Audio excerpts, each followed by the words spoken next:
Kilala sa pangalang Justin Joseph Baisa, dugong Ilocano mula Bambang Nueva Vizcaya. Laman ako noon ng basketball court sa kalsada, kasama ko bangko sa Ibors Pingpingbok sa Katisyan. Yo! What's up guys? This is your boy again, Daddy Kabuling or Daddy Ka-Vintage again guys. And nga guys, kamusta naman kayo guys? Keep halik, sadik. Ibig sabihin nun is kamusta kayo guys. Yan, so guys, kamusta nga kayo? Sana'y nasa mabuti kayong kalagayan guys. Yan, kasi guys, for today's vlog guys, is meron akong i-share at i-flex sa inyo guys na bagong item na na-hits ko guys. Yan.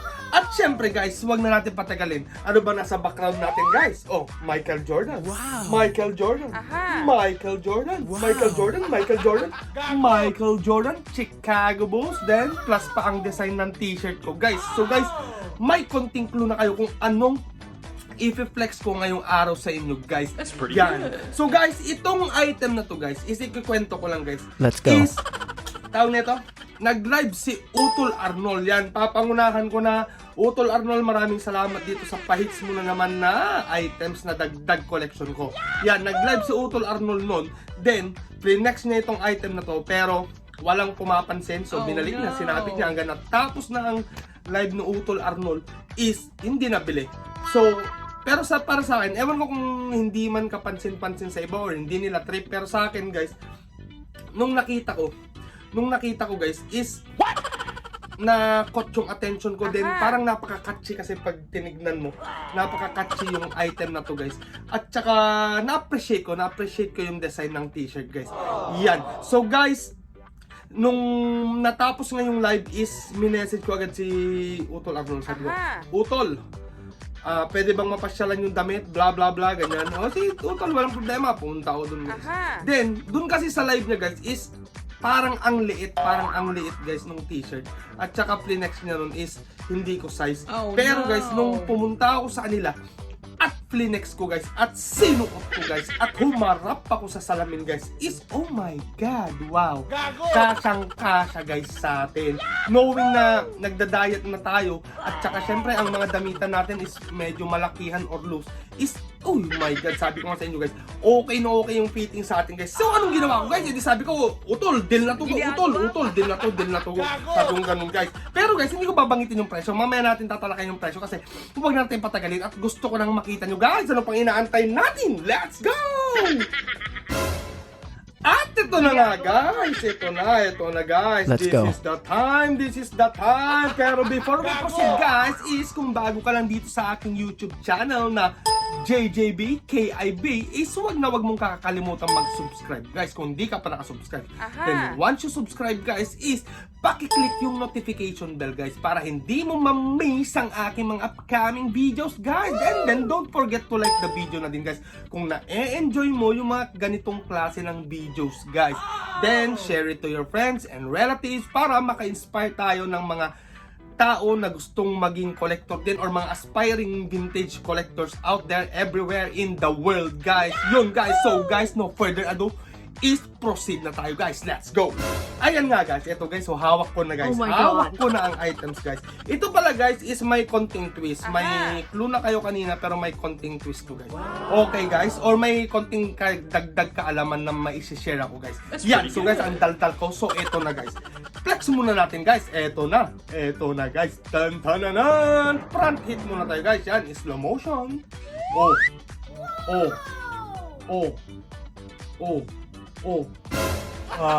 Diba guys? Yan yung front hit guys. Yan yung front hit. Right sleeve. Wow. Left sleeve. Wow. Yan guys. Then may back hit pa to guys. Ito back hit ang nagustuhan ko dito guys. Ito na guys. So, tan-tananan. Yan. Diba guys? Slow mo natin guys para makita nyo. Ginagawa mo.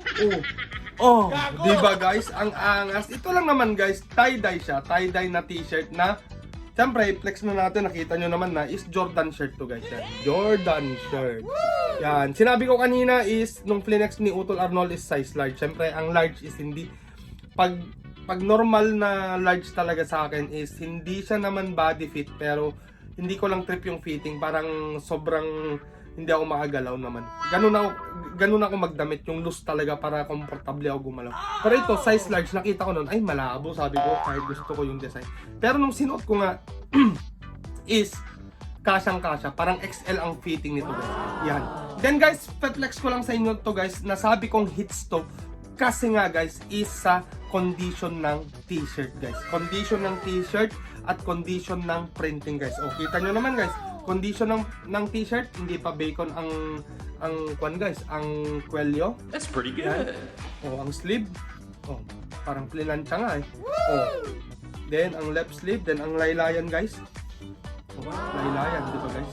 Yan. At saka guys, sabi kong super hit sa condition nito, sa printing, kasi nga guys, yung ultimo basag wala guys. Unahin natin guys yung tag. Ayan, Jordan. Tingnan nyo kung may basag guys. Wala, di ba? That's pretty good. Walang basag guys. Solid. Parang kulang na lang is parang kakatanggal lang ng hang tag. What? Hang tag ng t-shirt guys sa condition nitong t-shirt. Then, yung print niya sa harap. Ayan guys. Oh, tingnan nyo kung may basag guys. Oh. 1, 2, 3, 3, 2, 1. Oh, tingnan nyo, nakita nyo guys. Ayan, oh, walang basag, di ba? Lalong-lalo na sa likod guys, yung malaking print niya, wala. Oh, tingnan nyo. Yung letter A, Aha. yung star, bola, Jordan. Slow-mo ko na lang guys. That's pretty good. Nakita nyo naman guys. Yan, sa malapitan. Ayun, oh, di ba? Kaya hits na hits to guys. Then, meron pa siyang jack tag dito sa likod. Kakaiba nga nasa likod yung jack tag guys. Ayan, ang nakalagay dito is Air Jordan /23, then may pirma si Michael Jordan guys. Oh, di ba guys? That's pretty good. Napaka-solid guys nitong t-shirt na to guys. Pero guys, eto nga, ang t-shirt na to is tie-dye guys. Aha. Ito na guys, yung dagdag kaalaman na gusto kong i-share sa inyo guys. Let's go. Usually guys, yung mga ganitong design, yung t-shirt ko tsaka t-shirt na ganito, is, ang tawag is tie-dye. Aha. Pero, alam ko siguro most of my viewers or most of collectors is alam na nila tong tatalakayin ko. Pero syempre ito is kadagdagang kaalaman lang sa mga nagsisimula at saka sa mga nagko-collect pa lang. That's pretty Yan. good. Ang other term guys sa tie-dye is psychedelic art design guys. Psychedelic art design. Ang psychedelic art design, i-explain ko kung bakit tinawag na psychedelic art design guys. Ang psychedelic kasi guys is denoting or referring to a drug guys. Aha. Because kasi noong 1960s guys is merong nausong illegal street drugs na ang tawag nila is psychedelic drug guys. Oh my God. Psychedelic drugs na may content ito na LSD guys or lysergic acid diethylamide guys. Na meron din sa mga ibang alak yan na content kaya nakakahilo guys. Aha. In short guys, yung gamot na yun guys is hallucinogens guys. Hallucinogens or nakakahilo na pwede kang mag-hallucinations guys. Kaya, tinawag na psychedelic art designs to. Kasi, nung 1960s, during sa test ng mga user ng mga psychedelic drugs guys, is, pag once na nag-take ka ng psychedelic drug guys, ang nai-illustrate mo or na-visualize mo guys, is mga ganitong mga itsura guys ng colors, mga ganitong itsura ng colors, ganun ka ka-high guys. So alam mo yun, yung parang whirlwind. Aha. Kasi yung mga tie-dye minsan karamihan yung design yung parang spiral eh. Aha. Then mga kaleidoscope design, art design na ganun. Then yung mga ganito. So, ganito ang makikita mo once na nag-take ka ng psychedelic drugs guys. Kaya at that time is tinawag na siyang psychedelic art design nung nag-design sila ng ganito. Noong 1960s guys is patok na patok ang mga psychedelic art paintings guys. Kaya in-apply din nila sa t-shirt design. Kaya naging tie-dye. Pero ang other term dito is psychedelic art design guys. Yun. So guys, sana'y may napulot na naman kayong konting kaalaman guys or bagong knowledge dito sa ating vlog na to guys. Sa pag-share ko ng aking pagsasaliksik guys. That's pretty Yan. So good. guys, mag-proceed na tayo guys dito sa t-shirt na hits natin guys. Kasi ito ang pineplex natin. Let's go. Ito guys, ang tawag dito guys na design ng Jordan shirt na to is Nike Men's Sports. Tama ba? Basahin ko guys. Hindi ko sure ang haba ko. Tama. Nike Men's Michael Jordan DNA 1985 tie-dye t-shirt guys. Bakit tie-dye? Ay bakit 1985? DNA 1985? Kasi guys, itong photo ni Jordan na to guys is noong 1985 NBA Slam Dunk Contest yan guys. Nung sumali siya ng Slam Dunk Contest. Kaya sinabing DNA 95 guys. Yan. So guys, ito nga is na sabi ko na hits ko kay Utol Arnold. Aha. Nung na-hits ko to kay Utol Arnold, nung binili ko guys, is sabi sa akin, o sige Utol, di ko napapatungan kasi nung nilive ni Utol Arnold to is parang 100 plus yung presyo nito 100 plus na in-out ito. Kasi kita nyo naman sa condition, though kahit ukay is kahit pag nakakuha kasi ng ukay guys, lalo na kung maganda pa yung condition, kahit mura mo nabili, magbase ka sa talagang price niya online. Then bawasan mo na lang, lalong-lalo na magbase ka sa condition. Ito goods condition, all goods condition. Kaya ang presyo niya dito nun is 100 plus guys. Aha. Pero nung binigay niya sa akin guys is, imagine that guys, binigay lang sa atin Utol Arnold to guys ng worth 40 dirhams guys yan, or 600 pesos guys yan.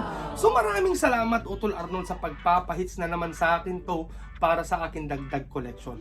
Pero guys, i-compare natin siya sa online price guys. Let's kasi go.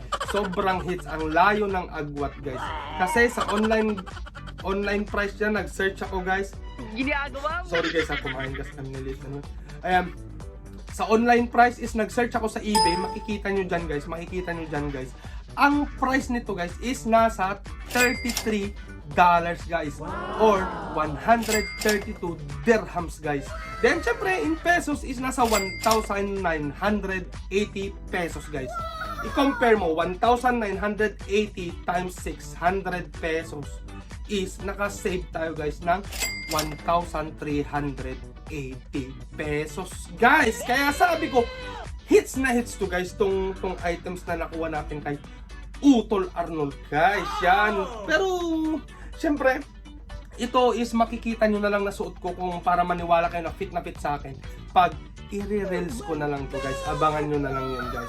So guys, ito nga ang ating bagong hits na t-shirt na Air Jordan Dagdag Collection guys, na psychedelic art design t-shirt guys. So guys, igagrab ko tong opportunity na to na magpasalamat kay Utol Arnold ng The Real Steel.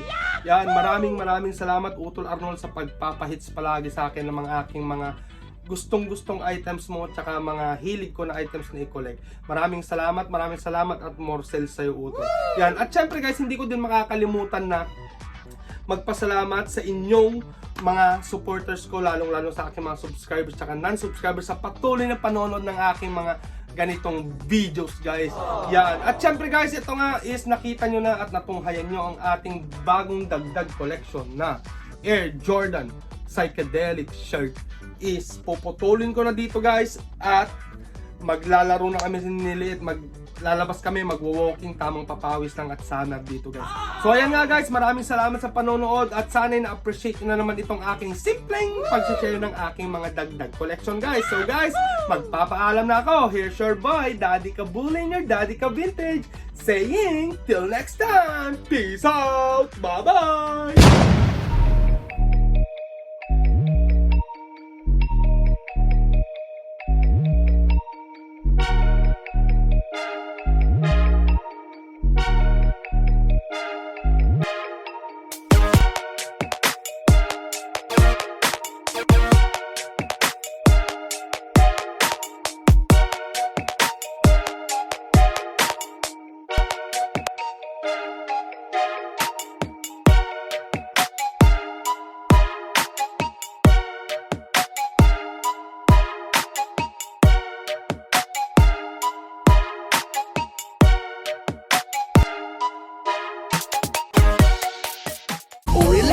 Baka naman ikay magtampo sa panahon kasi ngayon okay sa mamawan bibiyang ko. Yung angas ko kahit saan kayang-kayang dalhin, pero yung pagkahangin mo mukhang inborn yan mate.